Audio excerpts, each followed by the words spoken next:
and welcome back to another video on the JJ Think Tank.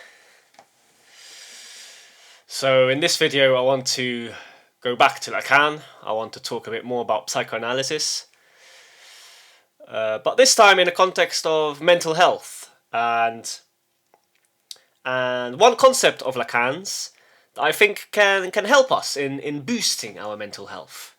And this is his concept of becoming the signifier in the signifying chain. It's a concept that we can apply to ourselves in order to make the first move, yes, to actually expose ourselves, to get involved, yes, in the drama of history. Because I think after a while, once you are always on your own, once you withdraw from society, once you think that there's no point trying, there's no point carrying on, in the long run, such an approach actually causes you to feel worse, yes. And I link this to a degree with hierarchy. So I think this is what I notice, at least when it comes to myself, yes. I noticed that for a while perhaps I didn't want to socialize, or I didn't want to expose myself online, etc. I didn't want to be active on social media because I had this impression that I would be a loser, or that I wouldn't be appreciated, that my perspective wouldn't be valued, at least by some people. I had these thoughts in my mind. I had these thoughts that I'm going to find myself at the bottom of the totem pole, at the bottom of the social hierarchy. So I had these thoughts as well. I guess I was insecure about this.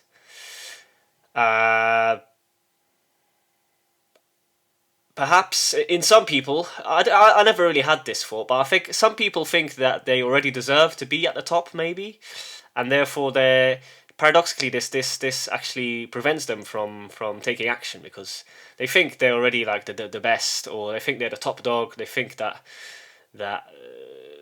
they think they're misunderstood or not appreciated, and therefore they think that the hierarchy is unjust or the hierarchy is wrong, etc. But unfortunately, there is such a thing as hierarchy, yes. And there are people who are more competent, there are people who are less. This is just how it is, yes. This is nature. And obviously a hierarchy can become toxic, yes, because a lot of people at the top with a lot of money, some of them they are psychopaths, yes. These people, they can be psychopathic. So there are problems with hierarchy, yes, but in general, a hierarchy always arises. It's just a state of nature. It's just how nature operates, unfortunately. And it's better just to accept this and know your place in the hierarchy, really. And you'd be surprised if you actually take action, you expose yourself. Your preconceived conceptions of yourself might actually be wrong. You might be doing much better than you think you are, yes? You might suddenly find yourself with, if you desire this, yes, with a lot of followers, or with an influence, yes, if you desire this. Obviously, to some degree, many people, they play the game, yes, they appeal to the masses by not being authentic. I prefer just to be authentic. I really speak from the heart, from the mind. I speak from experience. I just share what helped me. I share my view, my perspective on the world, and that's just the approach I take, really. It's the approach I feel most comfortable with, and it's how I like to live my life. I prefer to be authentic and real. I don't like to present a fake version of myself, really. It's not how I operate. But yeah, so I know I keep banging on about this book, but this book by Lacan, it really helped me. It's called The Lacanian Subject by Bruce Fink. And there's so many concepts in there that kind of enlightened me, yes? And this was one of them. The concept of becoming the signifier in the signifying chain. So I don't know about you, the viewer, but I've noticed that when I start to interact with people in real life, online, I pick up on like different signs, yes? Like signs from... I know this sounds cheesy, yes, but signs from God. Like every interaction, it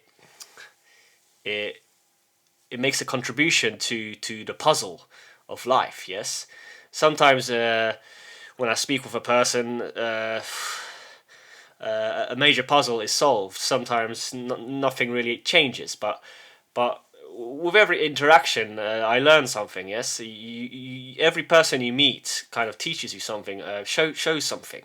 I don't know how to explain this, but you notice signs, and I guess it's perhaps something to do with your subconscious, and so all these interactions, we can classify them as being like a signifying chain. It's like a chain, yes. It's a long chain stretching back to our childhood, and when we enter this chain again, and we become a part of it, we take part in it. We become an actor, a signifier in the signifying chain. We create more meaning for ourselves and for others. This is kind of what I've noticed, yes. And this improves your mental health because every person you interact with there's an exchange of information, yes, and information is a part of consciousness, and when you obviously consume more information that is beneficial to you, you improve your mental health, yes, and perhaps you solve some paradoxes in your life. So yes, this concept really made an impact, and here I included a diagram. This is Lacan smoking. I included a diagram, retroactive trajectory of meaning. So the signifying chain, here's one subject, S2, I assume this is subject 2, and it's like a retroactive. You retroactively understand the past as well at the same time. It's strange, isn't it? But this is psychoanalysis, and this is why I think psychoanalysis is useful. It's still a useful discipline. I don't think it's worthless. I still think it can help a lot of people out there. It helps me sometimes. And yes, so now I'd like to go into my article and share a bit more information, yes? So, a signifier is that which represents a subject for another signifier. A signifier is that which represents a subject for another signifier. So I guess here there's three actors, there's three people. There's one signifier, signifier 1, S2, signifier 2, and then there's a subject. So I think by this, we can think of a basic conversation between two people. So one person says, "Oh, I recommend this guy to you. This is a subject," and then the other person you're talking to says, "Oh, okay, thanks." So there's a link there, right? There's three subjects, but there's the two subjects talk about another one. And this is how I interpret it in my personal life, yes? So it's an interesting quote by Lacan. And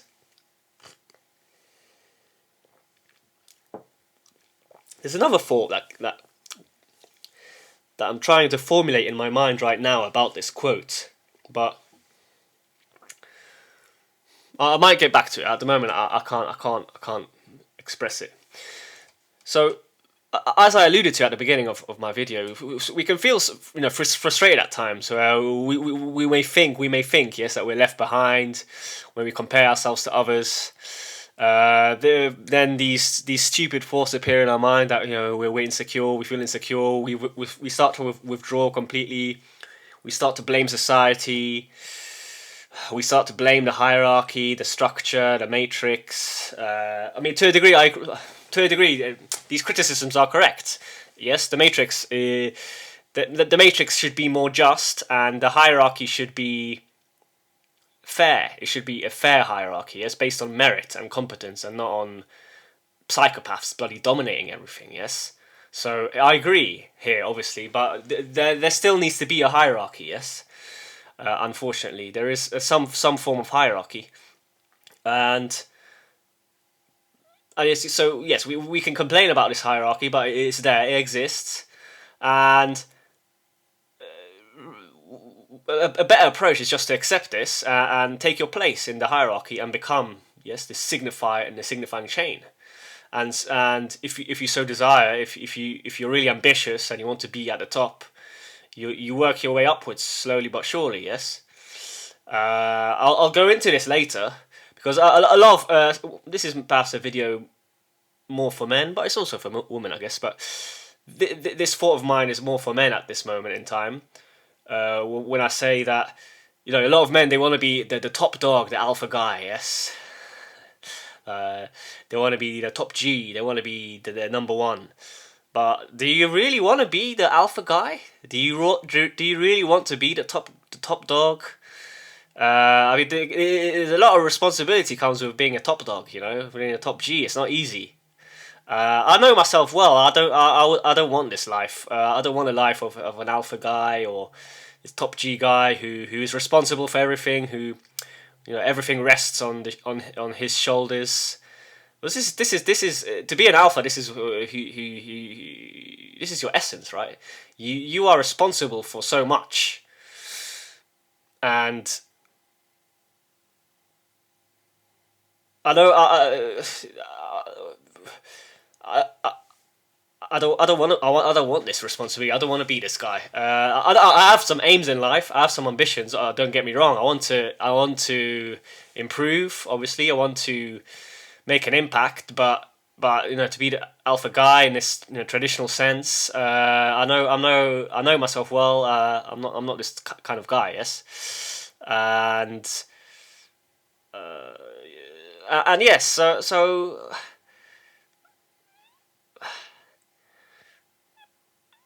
So yeah, so some this is what I notice. Yes, in some men, I think some men they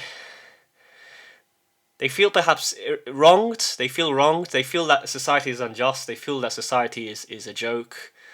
I agree. I agree in some ways. Yes, but at the same time, if you withdraw, then this isn't a good approach because you need to interact with people in the online world and also on a face-to-face basis. Yes, I still need to interact more with people on a face-to-face basis. I'm working on this, but I'm getting better because as I mentioned in a previous video, I meet a lot of people during the day when I walk my dog, and in the gym I talk to people at the gym sometimes, in the sauna.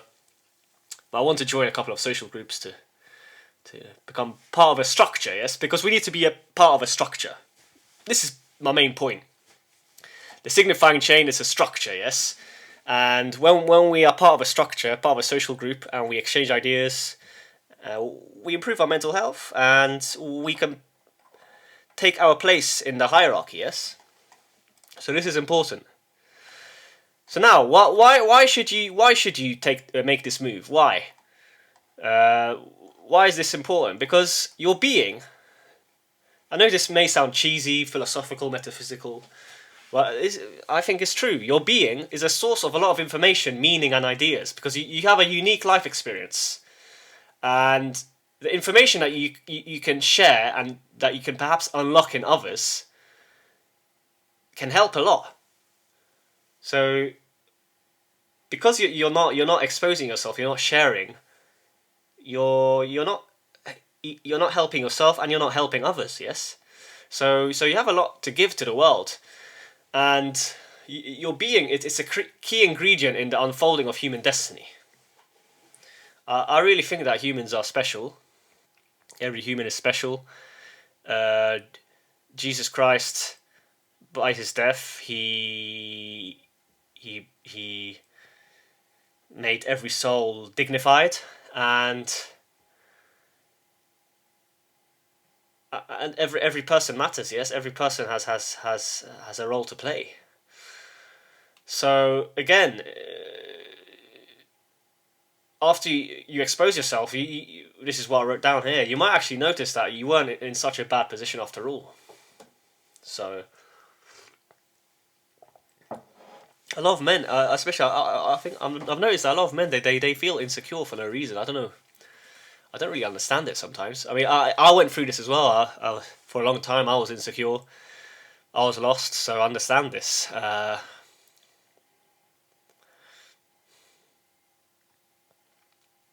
guess perhaps sometimes something just switches, something suddenly just changes, and you notice that you were wrong all along. That you just lived in the wrong way, perhaps. Yes.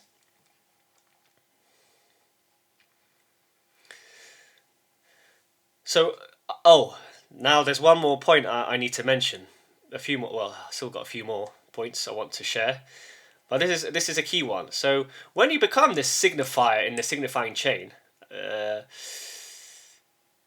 another added benefit is that other people notice your flaws and misconceptions about the world. They notice your sins. They might point out bad character traits that you have. This is another key thing.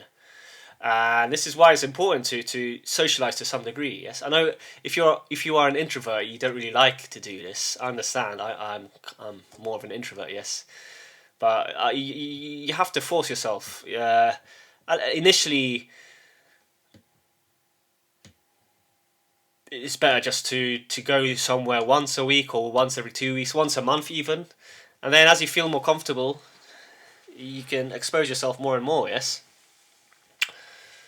Obviously it's important to find the right social group. If you know that you don't really have any shared interests with these people, if you recognize that they're on a completely different wavelength, then obviously there's no point. Yes, there's no point. You have to find kind of the people who are similar. Yes, obviously. So this is what I noticed about myself. So sometimes we're afraid to take the first step because perhaps we don't want to be at the bottom of the hierarchy or at least lower down. And we feel we have the right, yes, to be ready to be at the top or to be near the top. But people who think like this, they're arrogant, yes? They're false, it's arrogant.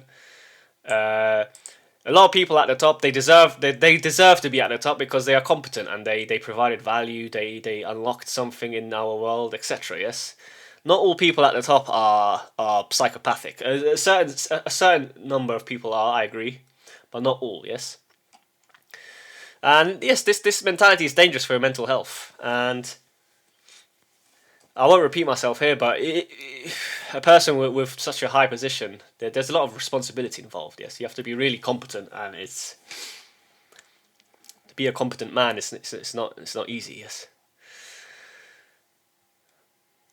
So by becoming the signifying chain, and taking on a more lowly position, quote unquote, yes, you paradoxically improve your life. You finally break through your anxiety. You break through these negative thought patterns and self-image that you created. You snap out of it, and whatever you do, you will always receive criticism and hate. Whatever you do, so you might as well bet on yourself and try and live the life that you dream of. Yes, just live an authentic life. Yes, you might as well try, because it's better to try and fail than to not try at all and then regret doubly afterwards. So I like to repeat this phrase, this this idea, because it's true. You don't want to live with regrets. I'd rather try and say, okay, I gave it my best. I gave it my best shot. No, there's nothing more I could have really done. Yes. So, and once again, I want to repeat. There's nothing really wrong with you. So I felt like this as well. I thought there was something wrong with me. Maybe I'm a weirdo, or just I don't know. I just thought I was weird, or maybe wrong. There's something wrong with me, that I'm mentally ill or something. But then I just noticed I'm different. I have my own personality, my own interests, my own way of living. Reading books, etc. Being more introverted, and you know, adopting this lifestyle, and then I just accepted myself for who I am, really. And the sooner you do this, the better, because you can't really escape yourself at the end of the day. You have to accept yourself as you are. You have some strengths and you have some weaknesses, and it's better just to move forward and try to become a more whole person. Yes. And I think this issue is going to be more and more important in a postmodern world, because our society, it's really becoming atomized, right? It's becoming quite atomized. A lot of interaction is taking place in the online world. I mean, to a degree, this can satisfy you, but we have to also dedicate some time to creating relationships in the real world. And I'm saying this to myself because I need to start doing this. I want to be part of a social group, and in Poznan I'll try and find a social group. I've got a few groups in my mind, but yeah, I just need to try them out and see how it goes really. But that'll be a further down the line. I still need to sort some other issues out first. But yes, that's the end of my video. I don't want to talk more about this. I don't want to waste your time. My article is quite popular on Medium, so I got 98 claps for this one, and obviously it touched on something. Yes, people noticed some truth to this article, some truth to what I wrote here. But anyway, yes, thank you once again. Thank you for watching. If you're still here listening, I appreciate it a lot. I appreciate you spending your time here on the JJ Think Tank. I hope this clarified something in your life, helped you in some way. If you liked the video, consider subscribing and liking the video. It will help me grow the channel and spread more vital information. If you like the video even more, consider donating at Buy Me a Coffee. But once again, thank you for listening, and all the best. Take care.